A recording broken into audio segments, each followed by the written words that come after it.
Welcome to our channel கணிதம் இனி பயமில்லை. இன்றைக்கி நம்ம சேனலில் ரேஷனல் நம்பர்ஸ் பற்றி முக்கியமான 3 டாபிக்ஸ் பார்க்க போகிறோம். இன்றைக்கி நம்ம பார்க்க போகிற முக்கியமான 3 டாபிக்ஸ் என்னென்னா positive and negative rational numbers, equivalent rational numbers, standard form of rational numbers. இந்த 3 டாபிக் பற்றி தான் நம்ம இன்றைக்கி டீட்டெயிலாக பார்க்க போகிறோம். வாங்க வீடியோக்குள்ளே போகலாம். First topic positive rational numbers. Positive rational நம்பர்ஸ்னால் மிகை விகிதமுறு எண்கள். ஒரு ரேஷனல் நம்பரை நம்ம எப்படி இது வந்து ஒரு பாசிட்டிவ் ரேஷனல் நம்பர் அப்படின்னு சொல்லி நம்ம கண்டுபிடிக்கலாம் அப்படின்னா, இப்போ எக்ஸாம்பிளுக்கு ஒரு ரேஷனல் நம்பர் இருக்குது. இதை நம்ம எப்படி கண்டுபிடிக்கணும் அப்படின்னா, அதோட நியூமரேட்டரும் டினாமினேட்டரும் ஒரே சைனில் இருக்கணும். அதாவது ஒன்று ப்ளஸ்ஸாக இருக்கணும், இல்லைன்னா மைனஸாக இருக்கணும். இப்போ இந்த நம்பர் 5/7, இதோட நியூமரேட்டரும் டினாமினேட்டரும் சேம் சைனில் இருக்குது, அதாவது ப்ளஸ்ங்கிற சைனில் இருக்குது. இப்போ நெக்ஸ்ட்டு இன்னொரு நம்பர் எழுதுகிறேன், 3/4. இதோட நியூமரேட்டரும் டினாமினேட்டரும் சேமாக இருக்கணும், அதாவது நியூமரேட்டர் மைனஸில் இருந்துச்சுன்னா டினாமினேட்டரும் மைனஸில் இருக்கணும். இந்த மாதிரி இருந்துச்சுன்னா அது வந்து என்னது, பாசிட்டிவ் ரேஷனல் நம்பர். என்னடா மைனஸில் இருக்குது, இவங்க வந்து பாசிட்டிவ்னு சொல்கிறாங்க அப்படின்னு பார்க்குறீங்களா? இப்போது மைனஸ் மைனஸ் கேன்சல் ஆகிடும். அப்போ 3/4. இந்த 3/4ங்கிறது ஒரு பாசிட்டிவ் ரேஷனல் நம்பர். இதே மாதிரி பாசிட்டிவ் ரேஷனல் நம்பருக்கு நான் எக்ஸாம்பிள்ஸ் எழுதியிருக்கேன். Next negative rational number. Negative rational நம்பர்னால் ஒன்று அந்த ரேஷனல் நம்பரோட டினாமினேட்டரில் மைனஸ் சைன் இருக்கணும், இல்லைன்னா நியூமரேட்டரில் மைனஸ் சைன் இருக்கணும். இந்த மாதிரி இருந்துச்சுன்னா அது வந்து நெகட்டிவ் ரேஷனல் நம்பர்.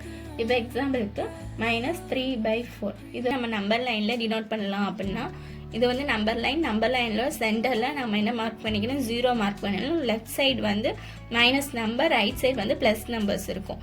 இப்போ 1/4, 2/4, 3/4 இதெல்லாமே என்னது, ப்ளஸ் நம்பர்ஸ், அதாவது positive rational numbers. Left side வந்து நெகட்டிவ் ரேஷனல் நம்பர்ஸ் இருக்கும்.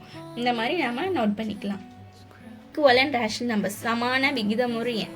அதாவது ஒரு ரேஷனல் நம்பரோட நியூமரேட்டர் அண்ட் டினாமினேட்டரை ஒரு 0 இல்லாமல் ஒரு முழு எண், ஒரு இன்டிஜரால் நம்ம மல்டிப்ளை பண்ணும்போது நமக்கு ஈக்குவலன்ட் ரேஷனல் நம்பர் கிடைக்கும்.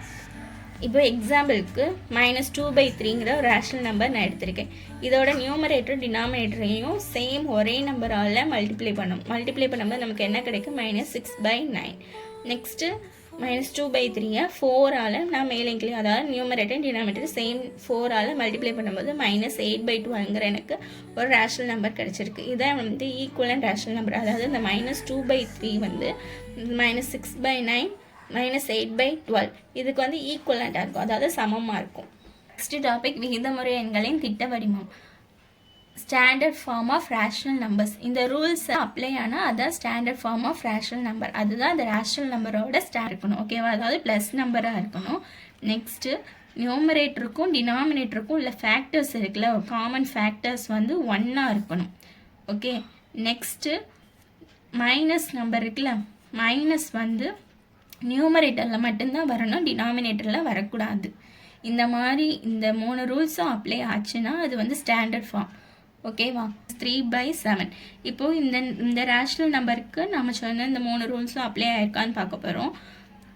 ஃபஸ்ட்டு ரூல்ஸ் என்னது, டினாமினேட்டரில் ப்ளஸ் இன்டிஜர் தான் இருக்கணும், டினாமினேட்டரில் ப்ளஸ் நம்பர் தான் இருக்குது, மைனஸ் இல்லை. நெக்ஸ்ட்டு நியூமரேட்டருக்கும் டினாமினேட்டருக்கும் உள்ள காமன் ஃபேக்டர் ஒன்றா தான் இருக்கணும். இப்போ இதோட காமன் ஃபேக்டர் என்ன இருக்குது, 1, ஓகேவா? ரெண்டுக்கும் உள்ள ஒரே common factor 1. Next minus sign occurs in only numerator, அதாவது மைனஸ் சைன் வந்து நியூமரேட்டரில் மட்டும்தான் இருக்கணும். இந்த மாதிரிலாம் இருந்துச்சுன்னா அது வந்து ஸ்டாண்டர்ட் ஃபார்ம்.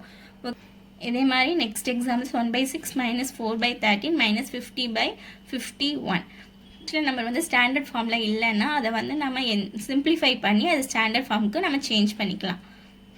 இன்றைக்கி ரேஷனல் நம்பர்ஸ் பற்றி 3 இம்பார்ட்டன்ட் டாபிக்ஸ் இப்போ வந்து நம்ம கம்ப்ளீட் பண்ணியிருக்கோம். என்னென்ன டாபிக்ஸ் பார்த்தோம், positive and negative rational numbers, equivalent rational numbers, standard form of rational numbers. இந்த 3 டாபிக்ஸும் நம்ம பார்த்தோம். உங்களுக்கு புரிஞ்சிருக்கும்னு நினைக்கிறேன். உங்களுக்கு ஏதாவது டவுட் இருந்தால் கமெண்ட் பண்ணுங்கள். நெக்ஸ்ட் வீடியோவில் நம்ம ஸ்டாண்டர்ட் ஃபார்ம் ஆஃப் ரேஷனல் நம்பர்ஸை சால்வ் பண்ணி ஒரு ப்ராப்ளம் பார்ப்போம். இதே மாதிரி நிறைய மேக்ஸ் ரிலேட்டடான வீடியோஸ் பார்க்குறதுக்கு எல்லோரும் நம்ம சேனலை சப்ஸ்கிரைப் பண்ணிக்கோங்க, லைக் பண்ணுங்கள், ஷேர் பண்ணுங்கள், கமெண்ட் பண்ணுங்கள். தேங்க்யூ. நெக்ஸ்ட் வீடியோவில் பார்க்கலாம்.